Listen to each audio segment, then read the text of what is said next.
Well, once again, Namaskar. From today, we are going to start a series of 8 talks on a deeper understanding of the Bhagavad Gita in the light of Sri Aurobindo. Well, some of you, as I come to know now, have read the Bhagavad Gita, and some have even read the essays on the Gita. But whenever we think of the Bhagavad Gita, we think of a couple of names, the most important ones. Obviously, there is Sri Krishna, Lord Sri Krishna. Then there is his disciple Arjuna. And of course, there is this question of Sanjaya. Who is this Sanjaya? Sanjaya is the person who is reporting the entire event of Kurukshetra. So he has been given a special a gift of a divine vision by Rishi Vyasa. So he is able to sit in his own palace and have a complete view of what is happening at Kurukshetra. Not only the events, but even the dialogue between Arjuna and Sri Krishna. So we are getting the entire Bhagavad Gita through the report of Sanjaya. So normally we think of Sanjaya, Arjuna, Sri Krishna. But I do not know how many of us know that there is someone else who has been watching the Kurukshetra. And that someone else is the grandson of Bhim. He is named as Balarsen, or even called as Bali Yadav. It's a very interesting story. You will understand why I brought in this story. This Balarsen, the grandson of Bhimsen, is a wonderful warrior who even in his youth learned the art of war from his own mother. And then when he grows up, he does yajna, a puja to Lord Shiva, and he gets a boon. 3 arrows, which are very powerful. And then he says, these 3 arrows can destroy anything and anybody. So when he heard of Mahabharata, he told his mother that I am going to join the war, Mahabharata war, Kurukshetra war. But my condition would be that I would join the weaker side. So the mother gives him the Ashirvad and he says, okay, you go on your way. And when he was coming to the Kurukshetra field, we have this eternal presence of Lord Krishna, who comes to know about this Balarsen and his mission, and he sees a great danger in that. So somehow he comes midway, stops him, and he says, Balarsen, I hear you are going to the Kurukshetra. He says, yes. Says, how long will it take to go to Kurukshetra and how long will it take to kill the enemies? Balarsen says, no, I can finish the war in 1 day. So that was quite shocking to Sri Krishna. He says, how can you finish the whole war in 1 day? He says, look, I have got this boon from Shiva, Lord Shiva, and with these 3 arrows I can kill the entire enemy, entire people, entire army within a day. And you know very well that Sri Krishna had started this war with a purpose, not for killing necessarily. So he says, Ballard Sen, fine, show me your prowess. Can you burn all the leaves that are there in the forest around us? Ballard Sen says, yes. And so he does. With one arrow, all the leaves that are there around in the forest, all the trees, they get dry. But Sri Krishna, as usual, hid one leaf under his feet. But then Ballard Sen also is powerful. The arrow, after destroying all the leaves, comes close to his feet. And Lord Krishna says, yes, this man has the power. So now how to stop him? So he says, look, Ballard Sen, which side are you going to take?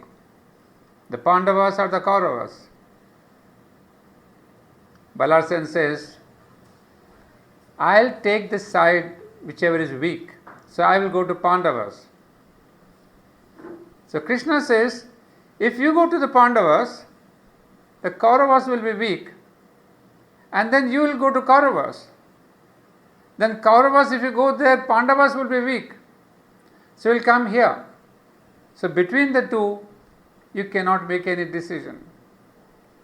And then Ballard Sen realizes his mistake. He says, Lord Krishna, now I know why you have come, to stop me from this war.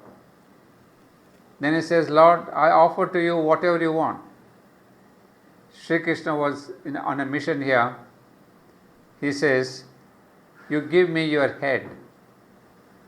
Well, this story again has some other link with the previous verse. I am not going to get into that. So Sri Krishna asks for the head from Ballard Sen. And Ballard Sen, being a great yogi, he cuts off his head and gives it to Sri Krishna. Sri Krishna says, I'll honor you. And he puts this head on top of a mountain at Kurukshetra. And there, from that mountain, we have another person apart from Sanjaya who is watching this entire Kurukshetra. What's the meaning of the story?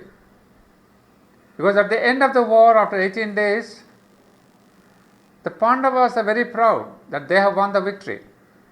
They have won the war, they have had the victory.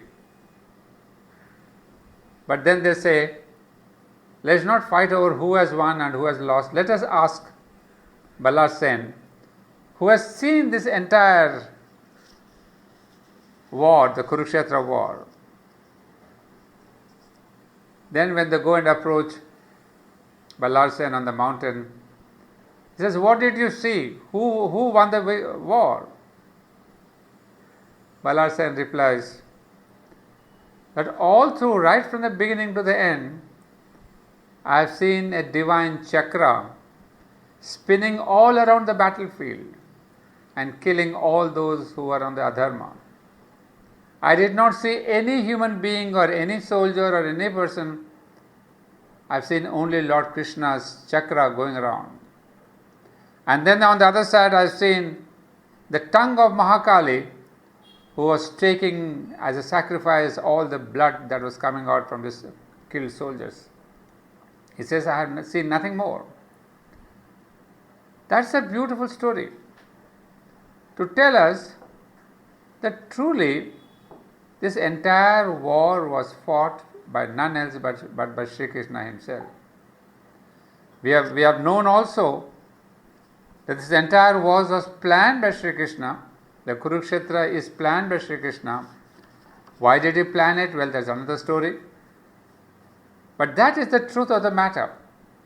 What Arjuna has seen, the cosmic world spirit, the cosmic form of Sri Krishna, here Ballard Sen sees it actually, that Krishna is the only Lord, the time spirit, as he puts it in his chapter 11, that I've seen that all these people are dead and gone.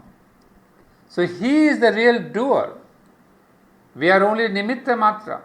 We are only instruments to accomplish, if we have the grace of the Lord, accomplish what Sri Krishna himself wants. So it is a very interesting story to see Sanjaya one side reporting with what he is able to see, and we see Rishi Vyasa, who is the origin of the whole story, and then Balarsen, who sees nothing but the divine spirit walking in Kurukshetra. So that was the basic story that has thrown a lot of light on this Kurukshetra war. And then, coming to the next point,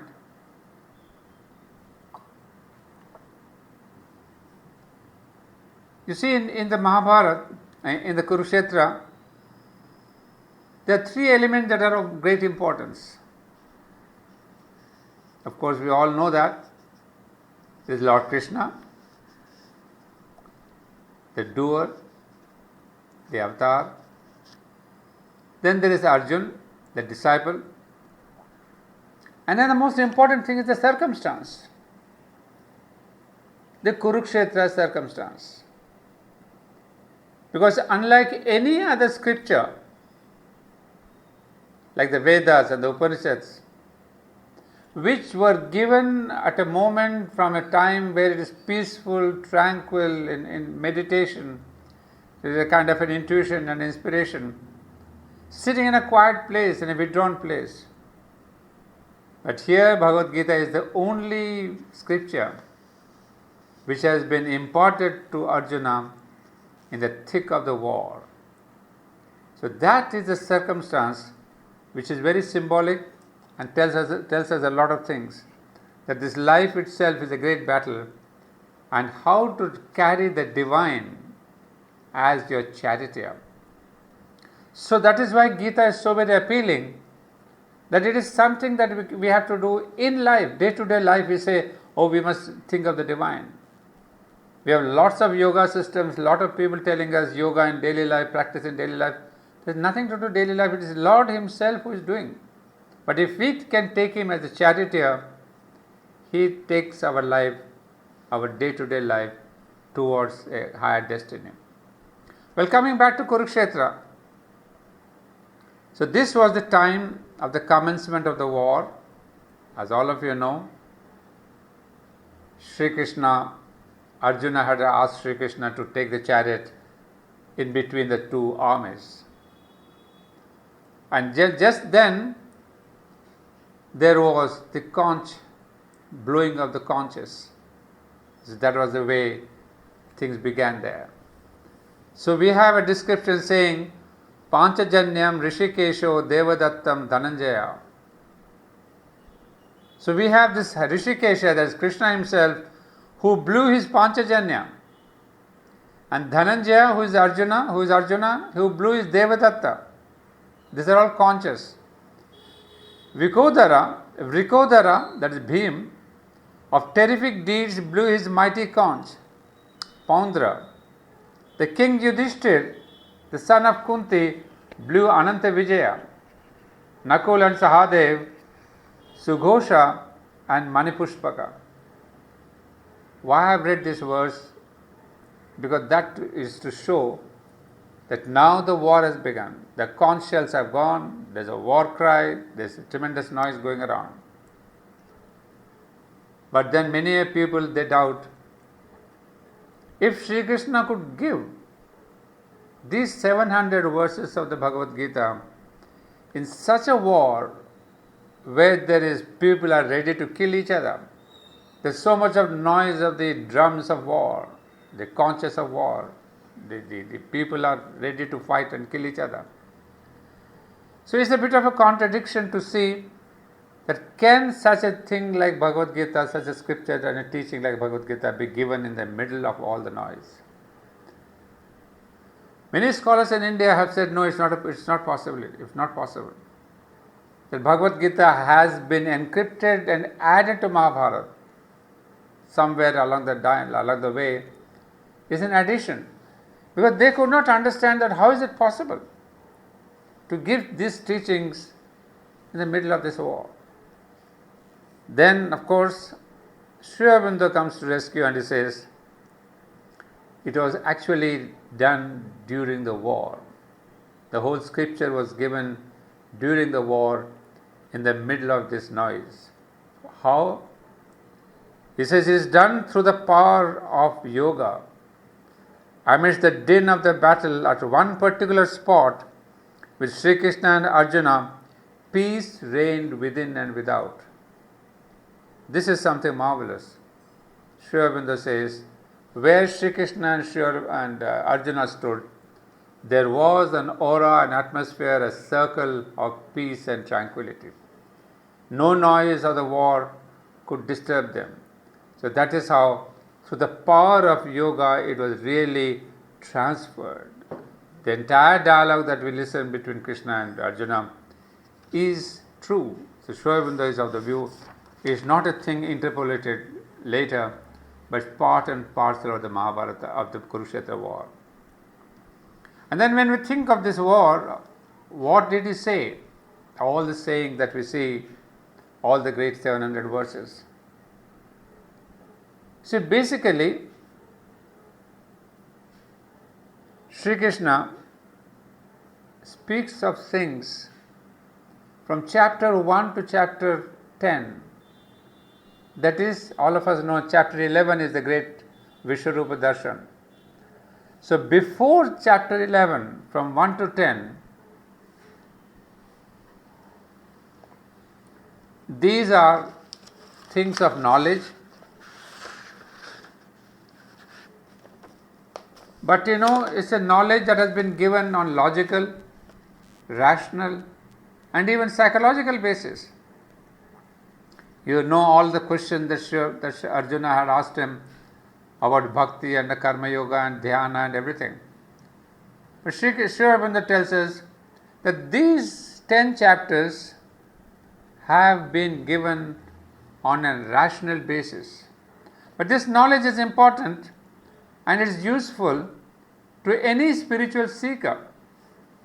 So anybody who wants to walk the path of yoga, this first part, the 10 chapters, and after that some chapters, this is one side. But what's more important, Sri Aurobindo would say, is the knowledge given after the Vishwarupa Darshan. So that is the most hidden truth, the supreme secret, the eternal percept. So you can see there is almost a division of knowledge here, before and after the darshan, the Vishwarupa Darshan. So for this reason, you see, this Vishwarupa Darshan is important because knowledge by itself is not much of use. It is an intellectual pride, intellectual gain of knowledge. Your ego grows up and saying, I know this much. But knowledge that is not realized is of no use. It's only when it is practiced and realized that this knowledge becomes firmly established. Remember the word, knowledge gets established in your being only when you experience it. So that is what is happening here when Sri Krishna sees that Arjuna, he comes to a point of collapse where all of us know in the battlefield, after seeing the first view of the armies, suddenly at a high point of his despair, Arjuna says, Na yotsa iti govindam ukta tusnim bhabuvaka. He says, I will not fight, submitted to Govinda, and he held silence. So this was the climax, when Arjuna refuses to fight. And this moment, Sri Krishna is not disappointed, nor is he surprised. He knows that Arjuna has some kind of a weakness, and he has to treat this weakness. And Sri Aurobindo notes here in one of his letters that if he had not cleansed the weakness at that moment, weakness of Arjuna, what is that weakness? We'll see it little later. but definitely it's a weakness of attachment. All of us know the attachment to the clan, to the family, to this people, to this nation, to everything. And then this great hero, Kshatriya, the greatest of the warriors of his times, is suffering with a weakness. So Sri Krishna has to cleanse it. And Sri Aurobindo remarks that it has to be cleansed at that moment. If not, it could have proved dangerous and even cause great harm to the Pandavas, perhaps even lead to their ruin. So now you get the point why Sri Krishna took the entire trouble of talking to Arjuna and giving that long explanation, because he was on the contrary purifying Arjuna. You see, this purification comes through the help of discrimination. So all these verses that we see about this clarification is Sri Krishna is teaching Arjuna how to discriminate, how to clarify, how to purify. And you see, it's the question of bringing them out. You see, purification cannot be done by suppression. They have to be brought out. So Sri Krishna brings about this weakness in Arjuna. So when Arjuna refuses to fight, it is almost to see that Sri Krishna is waiting for this moment. So instead of getting angry or scolding Arjuna, he even smiles at him. He says, yes, I knew all along that this is going to come up. In fact, we will see later that he does this on purpose. Why he brings the chariot to the middle of the army, he has a purpose. And so first thing he does is, he brings out a psychological analysis. This is a wonderful psychologist. He first gives Arjuna what is the root cause of your problem? The attachment. Then how do you get out of this attachment? You see, he does not give you solutions immediately. A psychologist, he analyzes. He said, this is why you are suffering with this self-pity, with this cowardice, with this bankruptcy, with this psychological breakdown. So this is a wonderful psychological thing. And then, secondly, he would say straight away, what is the higher truth? Please see this kind of it's an extremely beautiful analysis to see how Lord Krishna purifies. And also you see, this is another way of looking at Lord Arjuna, that all his questions are not just queries.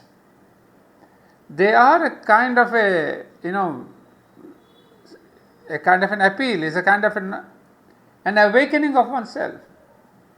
You see, the Mother and Sri Aurobindo also tell us that whatever is in deep within you, troubling you, the dark points, the doubts and debates, have got to be offered to the divine. Then only they get purified. So this is exactly what is happening with Arjuna, that is offering all his doubts, weaknesses to Lord Krishna. So this is not just a question of asking questions. It is some kind of a self-realization. And as we know in faith, in spiritual faith, doubts are the worst things. They really bar your faith. So we see there is a process of psychological growth that is taking place. And it's only after the Vishwarup Darshan that his doubts are cleansed, that he is ready now to receive the highest truth, the truth that will come in the 18th chapter that we will discuss towards the end of our talks, that highest truth which comes about for surrender, Sri Krishna in fact prepares him. You see, that's why we keep saying that this book is not just an epic and a story and a narration and a dialogue. It's not even a teaching. It's a continuous awakening of the disciple. So as we read the Bhagavad Gita, there is a process of cleansing that takes place. So that is why many of us, when we have doubts, we can open up the Bhagavad Gita and we see our doubts clarified. So, these are the two stages. First, there is a psychological approach, that's in the beginning very minimal. Then he gives a spiritual truth, and this spiritual truth is what is going to make the main focus of my talks in these 8 days, because these spiritual truths are what Sri Aurobindo calls the 5 spiritual mysteries of the physical universe. You see, it's so beautiful to read Sri Aurobindo because he throws such new light into the Bhagavad Gita.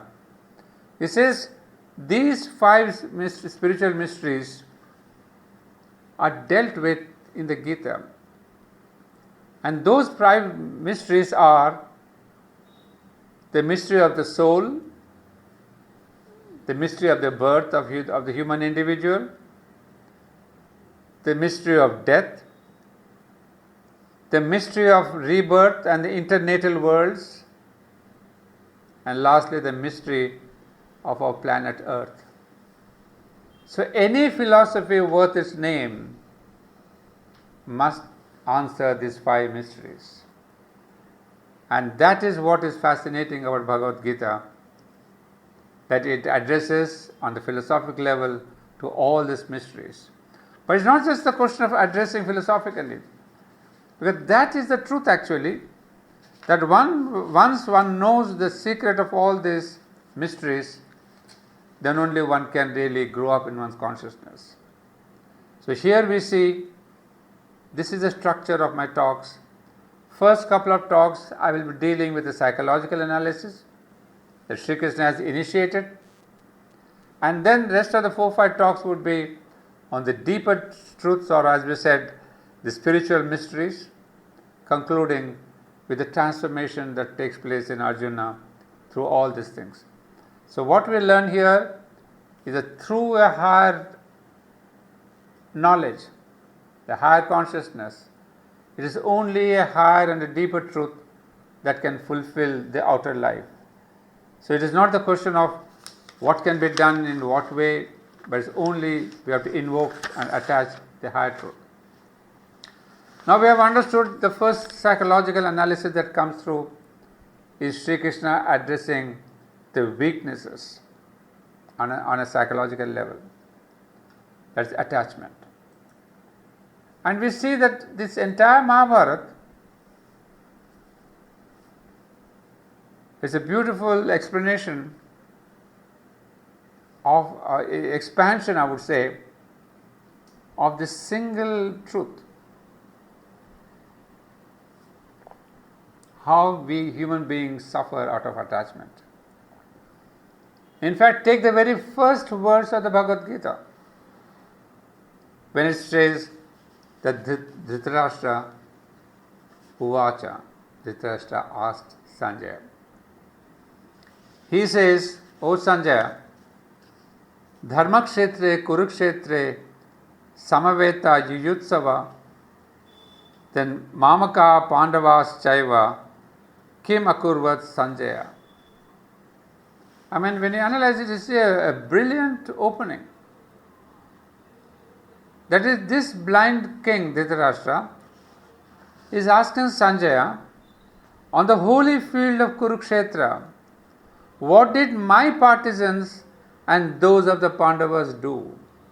A simple question apparently. But look at it closely. The king is eager to know about my people and not my people. That means the Pandavas are not my people, and my sons, my Kauravas are mine. So straight away you see the deep attachment to Kauravas.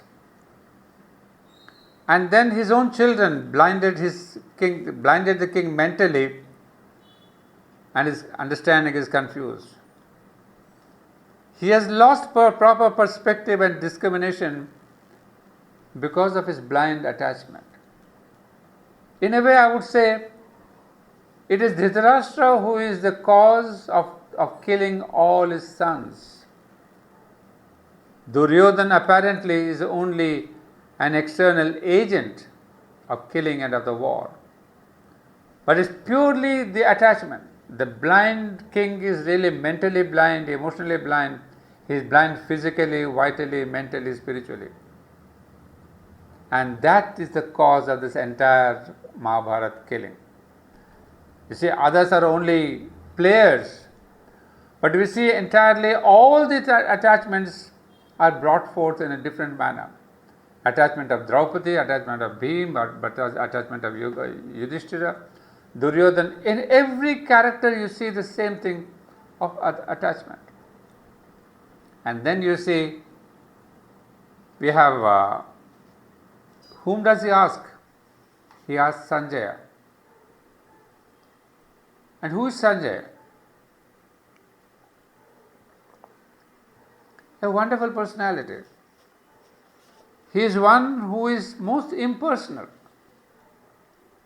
Just as Dhritarashtra is an absolutely personal, blind person, here is Sanjaya, who is impersonal, who has an impartial view, and one who is impartial and impersonal alone can give you a proper perspective of the things. He has no personal motivation anywhere. That is why he has been chosen as a wonderful reporter, one who can report exactly objectively without adding any of his personal views. So here is one who is an ideal personality, who recognizes the divinity of Lord Krishna, who recognizes the ills and detachments and attachments of all this Kurukshetra and Kauravas and Pandavas, and yet he takes no side. So he is so neutral. So we have got a wonderful personality to tell us exactly what is happening. And this personality is chosen so that it adds credibility to this narration. You see, why are we taking Bhagavad Gita as an absolute truth? Had it been told by Dhritarashtra or Duryodhana, we would have said, no, he is partial, he is telling us a lie.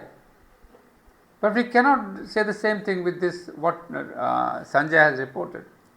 So his credibility is added because the narrator is Sanjaya. And then we have this question of the real character, the person who suffers this attachment is especially Arjuna. Now, even before Sri Krishna tells him about the higher truth about the soul and death and etc., he gives us one important verse, which I think in the psychological field is one of the most poignant analysis.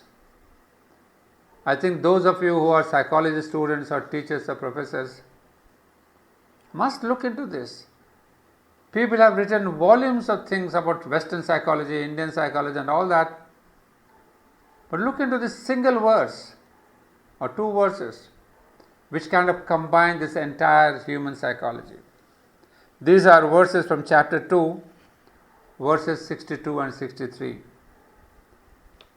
Lord Krishna says, "In him whose mind dwells on the objects of the sense, with absorbing interest, attachment to them is formed. From attachment arises desire. From desire, anger comes forth." The picture of anger. Desire, anger comes forth. Anger leads to bewilderment. From bewilderment comes loss of memory. And by that the intelligence is destroyed. From the destruction of intelligence he perishes.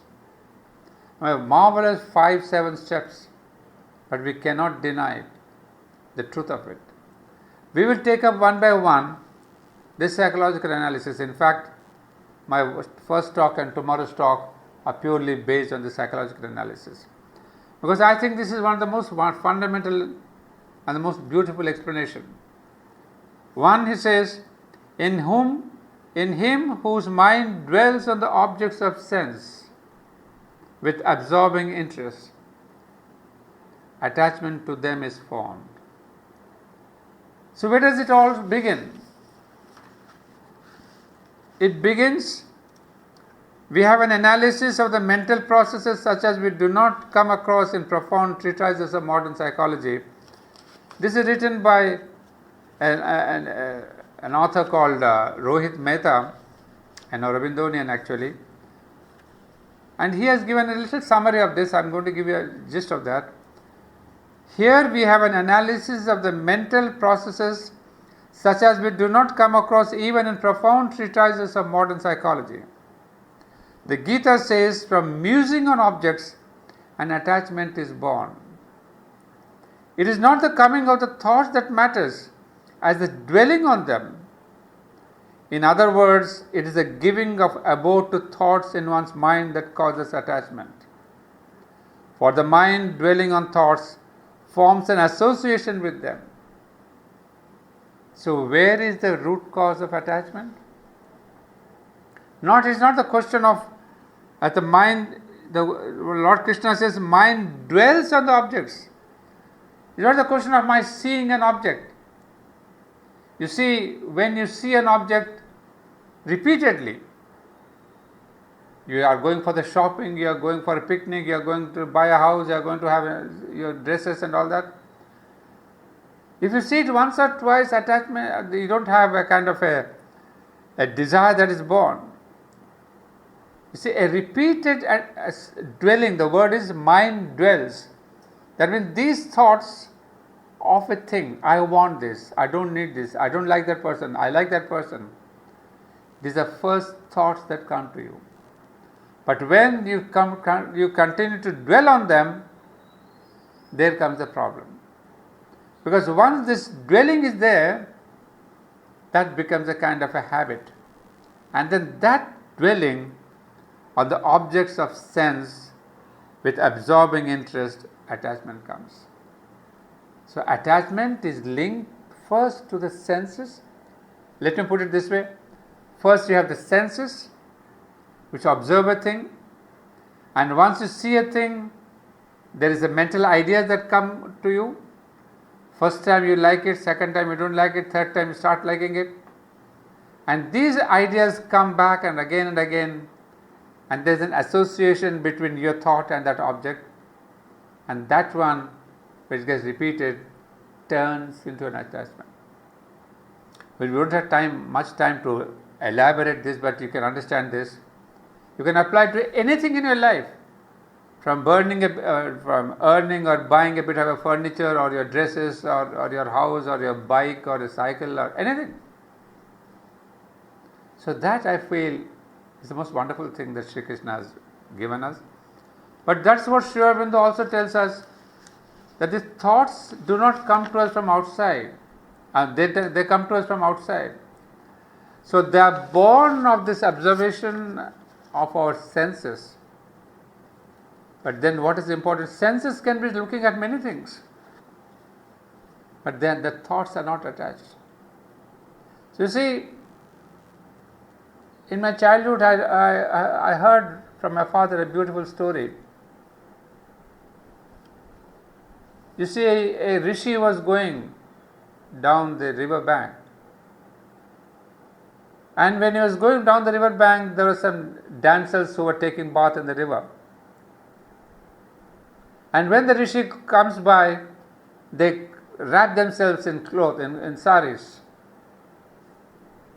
They don't want the rishi to look at them. But after a while, a younger rishi, maybe his own son, who passes by, who looks at the ladies, but the ladies do not cover them up. Because then somebody asks them, why is it so? He's a young man, he may be looking at you with desire. They say no. He was looking at us, but his thoughts were not stuck on us. This is exactly what Sri Krishna is telling us. Even the senses you can see, but what follows are the thought waves, which repeatedly they go on, and then they become attachments. And once it becomes an attachment, it turns into desire. Well, now this question of this attachment, what we see further is the Vedantic theory this question of seeing a thing. The Vedantic theory of perception, in this theory, the mind bearing the consciousness goes out through the sense organs to the sense objects, and so comes to gain the knowledge of the objects perceived. That is, Vedanta tells us exactly in line with Sri Krishna saying that when we look at a thing, it's not the eyes are just going out, there's a light that comes and then the light reflects in our eyes and then we get an image and all that. That the science has taught us. But that's not it. Vedanta says there is not just a sight that goes, there's a consciousness behind your eyes that goes and looks at an object, and then it is that consciousness which wraps that object, which touches that object, which conceives that object, and then brings back the knowledge about it. So it is not just enough to say my eyes are seen and there's the light coming and then there's a blue color and all that. The consciousness perceives. It's not just the consciousness that's really there. So Vedanta tells us that when we constantly think upon a sense object, the consistency of thought creates an attachment for the object of our thought, and when more and more thoughts flow towards an object of attachment, they crystallize into a burning desire. The same thing like Lord Krishna tells us, that as we think about it more and more, a burning desire, a burning attachment comes to take place. So this is the problem, this is the deeper truth of what is this attachment. Visual, sensorial, all the five senses come into play. But the five senses themselves are not to be blamed. As I just now gave the example of the young rishi and his father. The senses may bring you knowledge of an object, but what is important is the consciousness that goes behind it, the thought that goes behind it, which turn into an attachment, and excessive attachment becomes a desire. And there we see, this is what had happened to Arjuna. This is precisely the question with which Arjuna suffered. He was a man of action. That means a man of physical level, a kshatriya, for whom the senses played a great role. And therefore, he has to see. You see, this is a beautiful thing that has happened is, Lord Krishna brings Arjuna into the middle of the field for him to see and visualize and see them all. That means the Pitrus, the fathers, the uncles, the sons, the relatives. It's a question of seeing them. You see, otherwise Arjuna was in fact very, very positive, very confident. He tells Lord Krishna that I will have a holiday of fight today. That means he is so confident about himself. But then when he comes, as we say, face to face, this man of action, he sees, and then his senses go out, and the moment he sees all these gurus and acharyas and fathers and pitrus, and these senses that go out, and then it turns into a thought, and then these thoughts, with such a background that he has had, they are what they bring him into emotion, and there he says, he starts buckling in. And you see, there's a beautiful sentence here when Arjuna says, O Lord, O Achyuta, stay my chariot between the two armies, so that I may view these myriads standing, longing for battle, whom I met in this holiday, whom I have to meet in this holiday of fight, and look upon those who have come here to champion the cause of the evil-minded son of Dhritarashtra. And what is Sri Krishna telling us? He takes the chariot and beautifully says, O Partha, behold these Kurus gathered here. Pay attention to this word, behold. He says, look at them. Because Sri Krishna, as I told you in the beginning, is purposely bringing Arjuna to face these truths, these people. Because he knows that Arjuna, he has this weakness of attachment. And as I said, Aurobindo says, if he had not cleansed this weakness, it could be disastrous for the entire Pandavas. So all that Sri Krishna has planned is because of this cleansing. So this entire Bhagavad Gita is a process of cleansing. And therefore he says, look at your Kurus. And he says, behold these Kurus gathered together. Because it's not Kurus, it's not just Kauravas. This entire Kauravas and Pandavas belong to the Kuru clan. So for Sri Krishna, he is here bringing about a Kurukshetra war to get rid of this entire Kuru clan. So that is why he says, look at them Kurus, both sides. So he has purposely brought them together, and then we see the question of this attachment comes in, the social attachment and all that we have spoken about.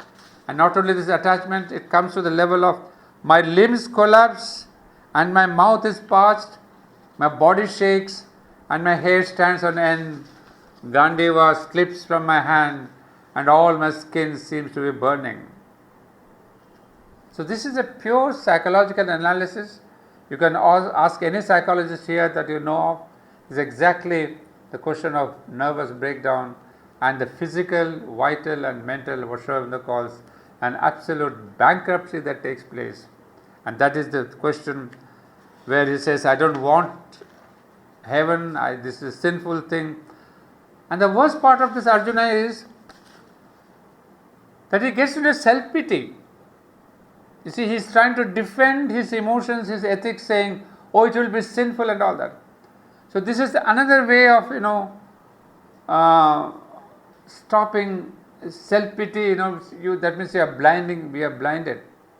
So this self-pity is that. And so this is what Sri Krishna had come to know about him. And he says, I will treat this man. Now the question is, how to go beyond this? Now this is the analysis. Of course, there are other stages which we will take up later. So we have seen the sense objects, attachments, and then attachment turns into desire. For this desire, etc., I have kept a completely new talk tomorrow.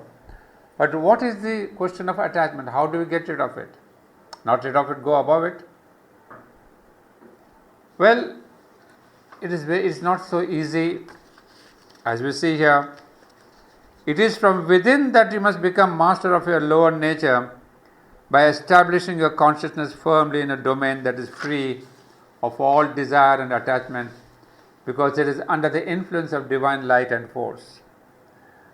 Well, what Aurobindo and the mother they tell us is basically this, that if we want to detach ourselves, it's not the question of not seeing, not going to a bazaar, not going to a movie, not going to places, because we can have all the five senses open, but what is important is to control the thoughts.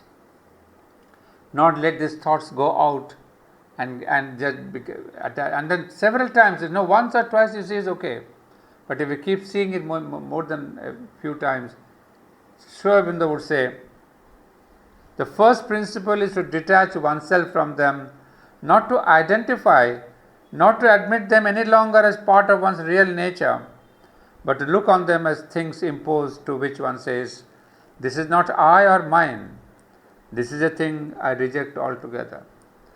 So the very first attempt is to stop identifying oneself with that object, in the sense that not only the object I desire, then immediately we stop, we must be able to tell ourselves that this is not me, this is not the thing that I really want in my life, this is not really what I am aiming at, this is not what I am living for. So this kind of a non-identification, if we can really reject from this identification, there's a very first step. He said that is the beginning of detachment. In fact, there's another way he looks at it.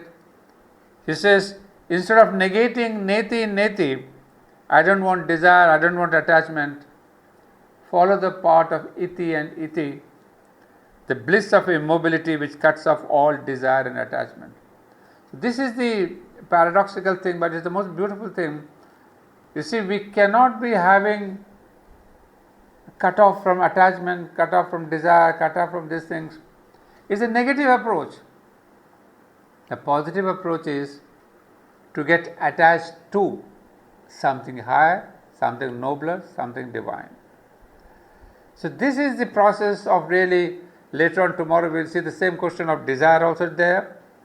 So instead of concentrating and focusing ourselves all the time that I don't want to get attachment, I don't want to get sensorial experience, I don't want to get my senses into that, the yogic manner is to go the positive way, is to get attached to something higher. Higher in consciousness, higher in thoughts, higher in aim of life. So it's not the question of your aim of life that you want to really be this kind of a materialistic life and be satisfied with all that. But if you can increase that aim, that heighten your aim of life, then that will be the beginning. Then he says, look at this attachment objectively as on a screen. You see, these are all yogic sadhana exercises. So what Sri-Aurobindo says, or what Sri Krishna tells us, is the same thing, that we cannot refuse this outer world, because that means we don't want to be sannyasis, we are not wanting to reject this life and go away. We have to be in this world, we have to go to meet people, we have to go to the parties, we have to go to the movies, we have to go to the malls and all that. But the only thing is, how far is the inner control? The moment you see an object, do you jump at it? Do you want it? You really possess it? So you can detach yourself from this question of possession and observation. So that's what the mother tells us here, that try to have this kind of a watching it like an object outside on a cinema theatre. And then secondly, she says, especially when it comes to the question of, the third angle that we have seen is this, that this attachment, this desire turns into anger. Now that's the worst part of the thing, that when we see this attachment, when we are not able to protect it, then this attachment turns into anger. So we see that is the most important thing. Worst thing that happens is that when we have this question of protecting the possessive thing that we have, when we are afraid of losing it, losing my liberty, losing my possession, losing my thoughts, this psychological situation is what brings you anger. So what is it we have seen? That senses leading to attachment, attachment leading to desire, and wanting to protect your desire, desired thing, desired object, desired persons. This wanting to protect it and the fear of losing it brings you anger and fear. So that is where anger and fear, they come into our being. So you see, if you do not want to be angry or anything, we have to go back and say, this is not the question of possession. This is not the question of wanting it. So wherever Sri Krishna says, wherever there is a question of attachment, desire, anger has to come in. And a lot of the people, they think that to give expression to anger is a way to get out of it. No, that's a very wrong way. In fact, Sri Aurobindo and the mother would say that if you give expression to anger, you prolong or confirm the habit of the recurrence of anger. You do not diminish or get rid of the habit. The very first step towards weakening the power of anger in the nature and afterwards getting rid of it altogether is to refuse all expression to it in act and speech. Afterwards, one can go on with more likelihood of success to throw it out from the thought and feeling also. I mean, we do not have much time, but the ways and ways Mother has given us how to get off anger. There's another series of talks one can give. But I am trying to trace what Sri Krishna tells us, that what is happening one behind the other. And once this anger possesses you, you start giving it an expression, and you give excuse also. You say, no, once in a while I must get angry because my circumstances are like that, my people around me are like that. You give it once and twice and thrice, and fourth time you are not even aware, suddenly you get burst into an anger. And afterwards you realize, oh my God, what a nasty thing I've done, I've been angry with somebody. So anger ultimately possesses you, you are not aware of it, and you cannot get rid of it unless and until you are having an absolute faith in the divine. That's one of the most beautiful things, that when you have faith, you can get rid of not only anger but possession and attachment. From the point of view of yoga, either it is done on a psychic level or a reasoning mind, but Mother would say the best and the easiest way is to have faith. What is that faith? Let your will be done. Nothing can frighten me, because it is you who are guiding my life. I belong to you and you are guiding my life. That's the mantra. That means inwardly we tell the divine that your will be done, nothing can frighten me, because I belong to you and you are guiding my life.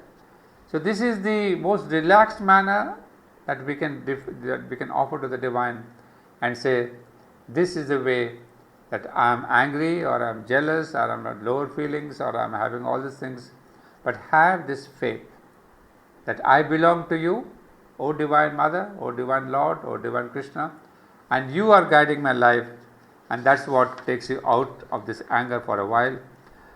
And of course, what Lord Krishna tells us is this excessive anger takes you beyond, it crashes your memory. As we have seen in the verse, that you lose your memory. That means this memory which gives us the sense of the past, present and the future, this sense gets weakened. So out of anger you suddenly come to a point where you do not know what you have said and why you have said. There is a loss of memory. And so Sri Krishna is giving you a gradual decline of a human being. You see, it all started with senses, and then it lands up in a loss of memory. And then once you have loss of memory, he says you become into delusions, you become unshakable belief in something false or impossible, that delusion, and ultimately there is a decay of mind. A whole thesis can be written on these two verses. But given the time, I had to rush through, but only to tell you that this is the most beautiful thing about human personality. How Sri Krishna tells us, in fact tells Arjuna, but it's a lesson for all of us, that what is the process in our life of controlling ourselves. If you want to have a better life, these are the things, all these things, starting with the senses and the thoughts, and then the attachment and the desire. So this is the process, and this is the reason why Arjuna becomes completely bankrupt, because he had the desire, he had the emotions, he had the attachments. He becomes angry, he becomes bankrupt, he becomes despondent, he becomes delusions, and he has decay of mind. So this decay of mind, Sri Krishna says, then man is no more a man. Because once you have lost the mental consciousness, you have gone back into an animal consciousness, and physically you are a man, you are a woman to see on the physical level, but the manhood, the consciousness of man, you have lost. So this is the one single verse that has really, as I told you, one can develop immensely. But this is the psychological analysis which Sri Krishna tells us first of all. But this leads us further. The most important thing, the desirelessness.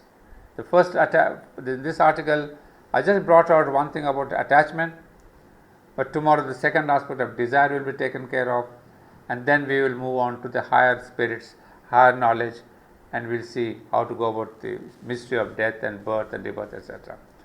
I think for today, just an overview is given. I cannot go very deep, but whatever the time permits, I'm bringing out the important points of the Bhagavad Gita. Thank you for listening. Namaskar.